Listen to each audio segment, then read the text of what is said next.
আসসালামু আলাইকুম সবাইকে স্বাগতম উম্মে সালমাস কিচেনে। আজ আমি আপনাদের দেখাবো দুইটি গ্রামীণ রান্না, শীতের সবজি দিয়ে নিরামিষ তেল ছাড়া। আরেকটি রান্না দেখাবো মটর শাক ভাজি।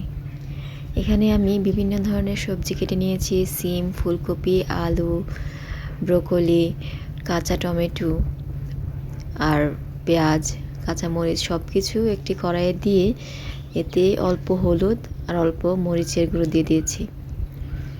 এখানে একটু লবণ পরিমাণ মতো দিয়ে অল্প একটু পানি দিয়ে ঢেকে কিছুক্ষণ রান্না করব। এতে আর তেমন কোনো মশলা দিব না, এগুলো ঢেকে দিবে, এগুলো নাড়াচাড়া দেব না।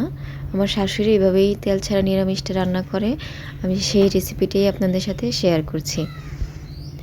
এখন ভাপ এসে গেছে, এখন অল্প একটু নেড়ে চেড়ে আবার কিছুক্ষণের জন্য ঢেকে দেব।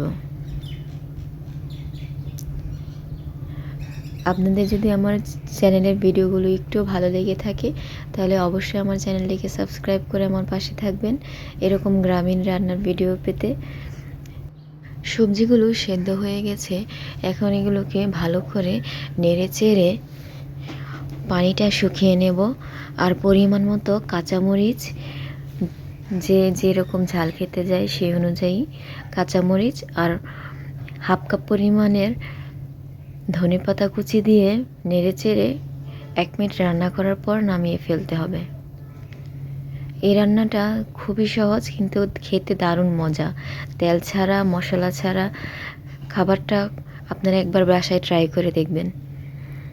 এখন মটর শাক নিয়েছি, আমাদের ক্ষেতের ফ্রেশ মটর শাক ধুয়ে নিয়েছি। মটর শাকগুলোকে খুব চিকন করে কুচি কুচি করে কেটে নিতে হবে। দেখতে পাচ্ছেন খুব মিহি করে আমার শাশুড়ি মা কেটে দিয়েছে, আমিও অবশ্যই এত কুচি করে পারি না। এখানে কড়াই চুলায় বসিয়ে দিয়েছি। আমার মটর শাক কুচিগুলো দিয়ে একটু ভাপ দিয়ে নেব। এর মধ্যে আমি পেঁয়াজ কুচি আর অল্প একটু লবণ দিয়ে ঢেকে 1 মিনিটের মতো একটু ভাপ দিয়ে নেব। আমার সিমেন্টের চুলাটা একটু ফেটে গেছে, বাজার থেকে কেনা চুলা আসলে ফেটে যায়,